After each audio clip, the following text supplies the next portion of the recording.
नमस्कार, आपण पाहता हिरकणी न्यूज. हिरकणी न्यूज प्रत्येक क्षण ताज्या घडामोडी आणि महत्त्वाच्या प्रत्येक बातमीसाठी नेहमी तत्पर. कागलमध्ये निवडणुकीनंतरचा जल्लोष ठरला महागात. तरुणांमध्ये हाणामारी, एक जखमी. कागल नगर परिषदेच्या निवडणुकीनंतर सिस्टीम लावण्याचा कार्यकर्त्यांकडून प्रयत्न झाला. त्यामुळे पोलिसांनी 2 सिस्टीमचे मिक्सर काढून जप्त केले. तर मिरवणुकीत नसताना किरकोळ वादातून 2 तरुणांमध्ये हाणामारी झाली. यामध्ये डोक्यात लागल्याने एक तरुण जखमी झाला.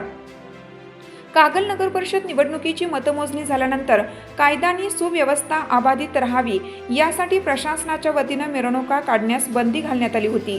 मात्र कागल शहरात काही विजयी उमेदवारांच्या कार्यकर्त्यांनी मिरवणूक काढण्याचा प्रयत्न केला. 2 ठिकाणी सिस्टीम आणून वाजवण्याचा प्रयत्न झाला. याची दखल घेत पोलिसांनी तात्काळ कारवाई करत 2 सिस्टीमची मिक्सर ताब्यात घेतले. यावेळी संबंधित कार्यकर्त्यांना कायद्याचे पालन करण्याबाबत सक्त सूचना देण्यात आल्या. परिस्थिती नियंत्रणात आल्यानंतर आवश्यक समज देऊन सिस्टीम मिक्सर परत करण्यात आल्याचे समजते. दरम्यान विजयी उमेदवार सविता माने यांच्या घरासमोर जल्लोष सुरू असताना यामध्ये शुभम घाडगे आणि मुख्तार जमादार या तरुणांमध्ये किरकोळ वादातून हाणामारी झाली.